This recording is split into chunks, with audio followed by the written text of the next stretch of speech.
আমাদের এই অনুষ্ঠানের মধ্যমণি আমাদের তিতাস উপজেলার সদস্য সচিব মেহেদী হাসান সেলিম ভূঁইয়া সহ এবং অন্যান্য বিশেষ অতিথিবৃন্দ এবং আমার সামনে উপস্থিত সকল দর্শকবৃন্দ এবং আমার গণ্যমান্য মুরব্বিয়ান, আসসালামু আলাইকুম।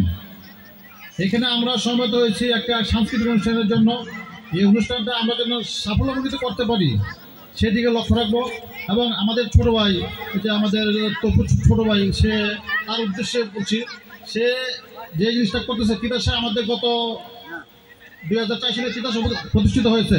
এরপরে আমরা এই ধরনের কোনো আয়োজন দেখতে পাইনি। যাই হোক, তপু এটা করতেছে, আমরা তার পাশে থাকবো, তার পাশে থেকে সাহায্য সহযোগিতা করে কীভাবে তাকে ডেভেলপমেন্ট করা যায় সব দিক দিয়ে আমরা খেয়াল রাখবো ইনশাল্লাহ। যাই হোক, আপনারা সবাই মনোযোগ সহকারে আপনাদের সংস্কৃতি দেখবেন, এই আশা ব্যক্ত করে আমার বক্তব্য শেষ করছি। আসসালামু আলাইকুম।